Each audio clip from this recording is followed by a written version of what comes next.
जय भीम। मैं शालिनी और आप देख रहे हैं अंबेडकर नामा।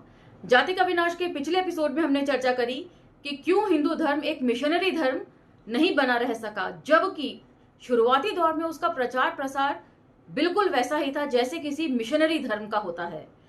यदि ऐसी बात नहीं होती तो इसका इतना प्रचार प्रसार भी संभव नहीं होता।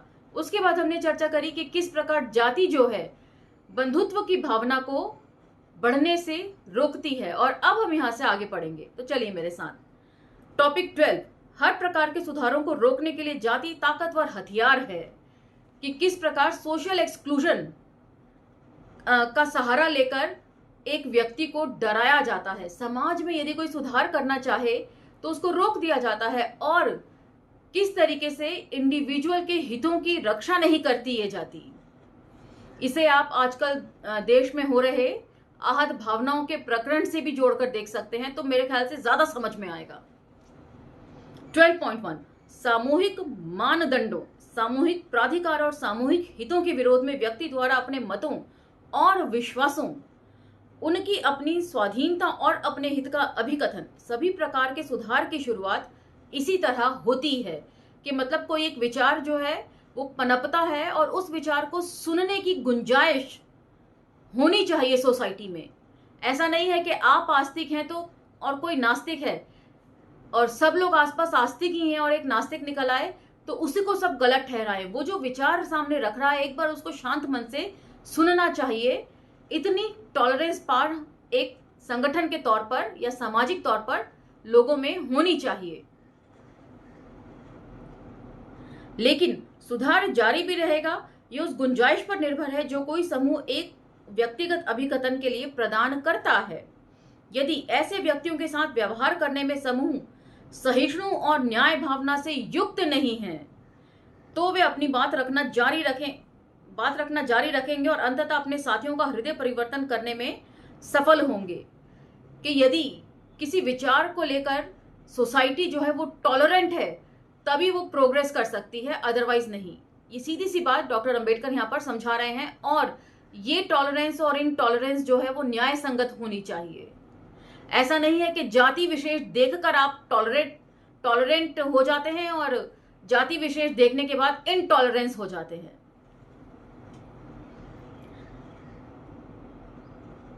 और इसकी परवाह नहीं करता। ऐसे व्यक्तियों को दबाने के लिए कैसे साधनों का सहारा लिया जाए तो वे नष्ट हो जाएंगे और सुधार भी दम तोड़ देगा। यदि कोई विचार ही नहीं पनपने दिया जाएगा तब सुधार की गुंजाइश कैसी।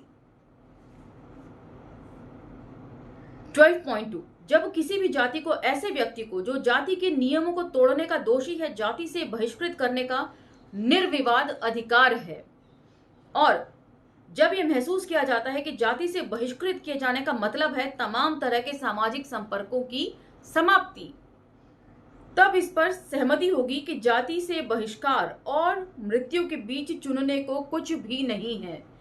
तो अब डॉक्टर अंबेडकर ये बता रहे हैं कि जाति बहिष्कार इतना कठोर दंड होता है कि व्यक्ति को ऐसा लगता है कि इससे बेहतर तो मृत्यु है। तो सोचिए कि कितने ज्यादा तरीके से पाबंदियां, सख्त पाबंदियां लगती होंगी। तब इस पर सहमति होती है कि जाति से बहिष्कार और मृत्यु के बीच चुनने को कुछ भी नहीं है। अतः इसमें आश्चर्य की कोई बात नहीं कि व्यक्ति के स्तर पर हिंदुओं में जाति की दीवार को तोड़कर अपनी स्वाधीनता प्रदर्शित करने का साहस नहीं रहा है। तो जाति बहिष्कार के डर से सही बात भी लोग नहीं कह पाते हैं, अपने विचार प्रस्तुत नहीं कर पाते हैं। और आज तो जो देश में चल रहा है उसके हिसाब से यदि आप सोचें तो आपको पता चलेगा, जो भी कोई अपने विचार प्रस्तुत करता है सरकार उसको राष्ट्रद्रोह के जुर्म में धरपकड़ कर लेती है। या कोई एक विचार कोई प्रस्तुत करे तो लोग उसके लिए कितने इनटॉलरेंट हो जाते हैं। 12.3, ये सच है कि मनुष्य अपने साथियों के साथ रह नहीं सकता, पर यह भी सही है कि मनुष्य अपने साथियों के बगैर भी नहीं रह सकता। तो मनुष्य जो है वो एक सोशल एनिमल होता है, सामाजिक प्राणी होता है। हमें जीने के लिए समाज की जरूरत होती है। वह अपने साथियों का समाज अपनी शर्तों पर पाने की कोशिश करेगा। यदि वह इसे अपनी शर्तों पर नहीं पा सकेगा तब वह इसे किसी भी शर्त पर पाने के लिए तैयार हो जाएगा। यहाँ तक कि इसके लिए वे संपूर्ण समर्पण भी कर सकता है। इसका कारण यह है कि समाज के बिना उसका काम नहीं चल सकता। जाति मनुष्य की इस असहाय स्थिति का फायदा उठाने और उससे अपनी नियम संहिता की सख्ती से शब्दशः भी और भावतः भी पालन कराने पर इसरार करने के लिए तैयार रहती है। तो सोशल एक्सक्लूजन एक ऐसा हथियार है लोगों के हाथ में, जो सत्ता जिनके हाथ में रहती है उनके पास ये एक पुख्ता हथियार है। जब उन्हें लगता है कि व्यक्ति कंट्रोल में नहीं आ रहा है तो इस हथियार का वे इस्तेमाल करते हैं। कह सकते हैं बहुत बड़ा ब्रह्मास्त्र हाथ में है। यदि आपको याद हो, ओम प्रकाश वाल्मीकि जी की घुसपैठिए पढ़ते वक्त हमने कहानी पढ़ी थी ब्रह्मास्त्र, जिसमें एक सवर्ण दोस्त जो है अपने अछूत दोस्त को अपनी शादी में ले जाना चाहता है और वो अड़ जाता है। तो लास्ट में पंडित जी ब्रह्मास्त्र का इस्तेमाल करते हैं कि यदि यह अछूत मित्र आपका शादी में जाएगा तो हम में से कोई नहीं जाएगा। सोशल एक्सक्लूजन की घोषणा कर देते हैं और तब जो है जो सवर्ण मित्र होता है वो भी चारों खाने चित्त हो जाता है। इस तरीके से इसका इस्तेमाल किया जाता है। तो यदि आपने ये स्टोरी ना सुनी हो तो प्लेलिस्ट में जाकर घुसपैठिए में ब्रह्मास्त्र स्टोरी सुन सकते हैं। 12.4 कोई जाति बड़ी आसानी से किसी सुधारक की जिंदगी को नर्क बना देने के षड्यंत्र के रूप में अपने को संगठित कर सकती है और षड्यंत्र करना अपराध है। तो मैं नहीं समझता कि जाति के नियमों को तोड़ने का साहस करने के लिए किसी व्यक्ति को जाति बहिष्कृत करने का प्रयास जैसे घृणित कृत्य को कानून द्वारा दंडनीय अपराध क्यों नहीं बनाया जा सकता। तो अब बहुत अच्छी बात यहाँ पर डॉक्टर अंबेडकर कह रहे हैं कि यदि कोई समाज में सुधार चाहता है, कोई विचार प्रस्तुत करता है, तो उसको सुने बिना ही या उस विचार से लोग इतना डर जाते हैं कि कहीं ऐसा ना हो इससे हमारा वर्चस्व ही टूट जाए।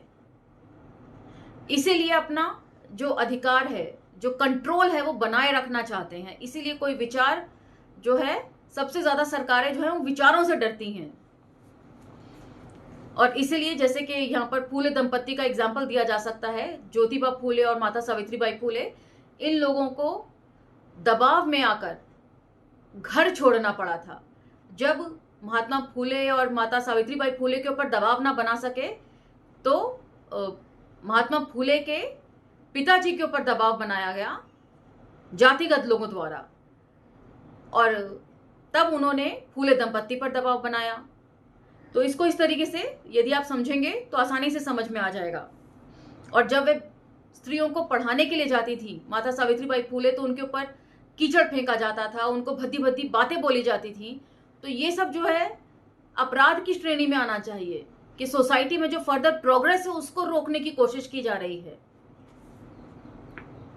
लेकिन जैसी की स्थिति है, कानून भी प्रत्येक जाति को अपनी सदस्यता को नियमित करने और भिन्न विचार रखने वालों को जाति से बहिष्कृत करने का दंड देने की स्वायत्ता देता है। जाति रूढ़िग्रस्त लोगों के हाथ में सुधारकों पर अभियोग चलाने और सभी सुधारों की हत्या करने का एक शक्तिशाली हथियार है। तो जो रूढ़िग्रस्त लोग होते हैं, यहाँ पर बड़ा अच्छा इस्तेमाल शब्दों का किया है, रूढ़िग्रस्त, रूढ़ियों से ग्रसित होते हैं, जो अपने एक लिमिट का जो दायरा है उससे बाहर सोचना नहीं चाहते हैं, कोई नई सोच को वो उभरने नहीं देना चाहते हैं। नेक्स्ट पॉइंट है 13, जाति लोक भावना, लोक विचार और लोक उदारता का विनाश करती है। 13.1 हिंदुओं की नैतिकता पर जाति का प्रभाव साफ साफ खेदपूर्ण है। जाति ने सार्वजनिक भावना को नष्ट कर दिया है। जाति ने सार्वजनिक दानशीलता की हत्या कर दी है। जाति ने जनमत को असंभव बना दिया है। एक हिंदू के लिए उसकी जाति ही उसका समाज है। उसकी जिम्मेदारी सिर्फ उसकी जाति के प्रति है, उसकी वफादारी उसकी जाति तक सीमित है। तो यहाँ पर कुछ बातें हैं जो डॉक्टर अंबेडकर बहुत बढ़िया तरीके से रख रहे हैं। सबसे पहली है कि जाति ने जनमत को असंभव बना दिया है।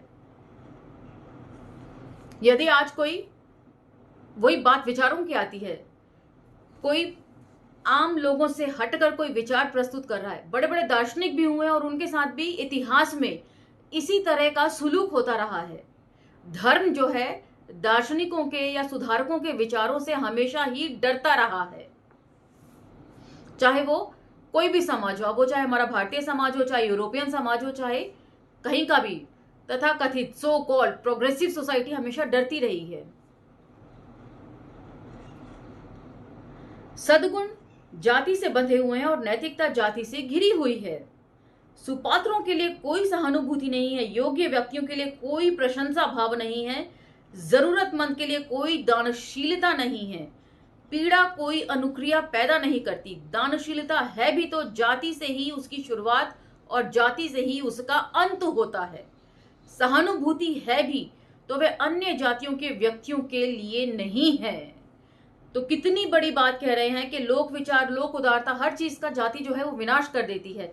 ब्राह्मण जो सबसे ज्यादा सत्ता के टॉप पर रहे हैं, उन्होंने कभी भी अपने रिसोर्सेज को डिस्ट्रीब्यूट नहीं किया है दूसरे लोगों के बीच में, तब तक जब तक कि उनका अपना मतलब ना सधता हो।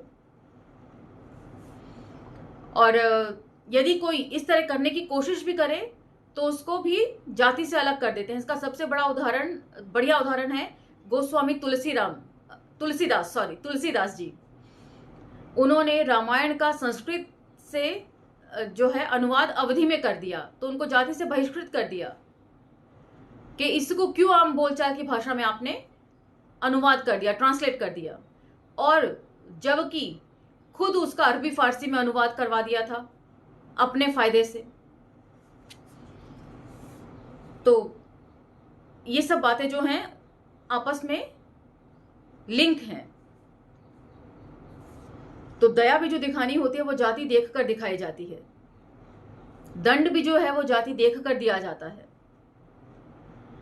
जैसे कि एक बड़ा तबका जो है वो संसाधन विहीन है, उसके पास किसी तरह का कोई रिसोर्स नहीं है, 20 रुपए कम से भी डेली वेजेस पे लोग काम कर रहे हैं, लेकिन उन तक रिसोर्स पहुंचाने की जिम्मेदारी जिनके हाथ में सत्ता है उन्होंने कभी नहीं करी। उल्टा 10% आरक्षण अलग से ले लिया गरीब कोटा में। 13.2 क्या हिंदू किसी महान और अच्छे व्यक्ति के नेतृत्व को स्वीकृति देगा और उसका अनुसरण करेगा? किसी महात्मा को छोड़ दिया जाए तो उत्तर यह होगा कि वह किसी नेता का अनुसरण तभी करेगा जब तक वह उसकी जाति का होगा। ब्राह्मण किसी नेता का अनुसरण तभी करेगा जब वह ब्राह्मण हो। तो यहां पर बहुत अच्छी बात वो कह रहे हैं कि महात्मा को छोड़ दिया जाए, या सीधे तौर पर वो इस बात को एक इंटरप्रिटेशन ये भी हो सकती है कि महात्मा उन्हें इसलिए बनाया क्योंकि वो मनुवादियों के एजेंडा को लागू कर रहे थे वहां से, अपनी महात्मा की तथाकथित पोस्ट से।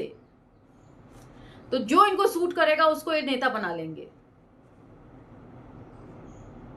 कायस्थ किसी कायस्थ का अनुसरण करेगा जब तक वह कायस्थ हो, और दूसरी जातियां भी ऐसा ही करेंगी। जाति को अलग रखकर किसी व्यक्ति के गुणों की सराहना करने की क्षमता हिंदू में नहीं होती। तो इसका तो सबसे बड़ा उदाहरण खुद डॉक्टर अंबेडकर थे।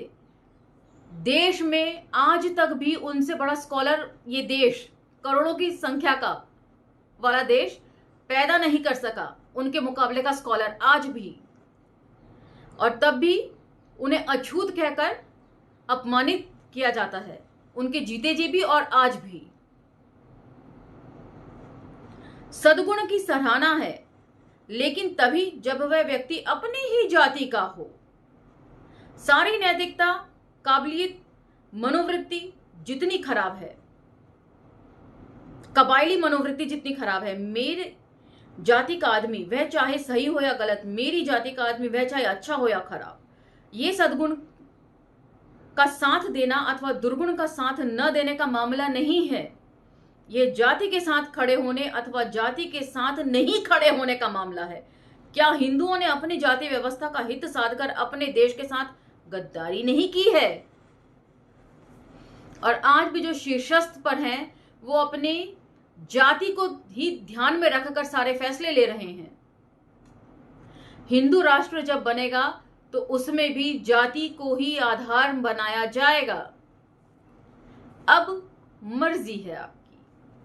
आज का ये एपिसोड यहां पर समाप्त होता है। आपको कैसा लगा हमें जरूर बताइएगा, और इन वीडियोस को दूसरों तक शेयर करने में आपका कोई पैसा खर्च नहीं हो रहा, सिर्फ एक उंगली की मेहनत लगेगी, उसे जरूर करिए प्लीज। इसी के साथ ये एपिसोड समाप्त होता है। अगले एपिसोड में फिर भेंट होगी, तब तक आज्ञा दीजिए। नमस्कार।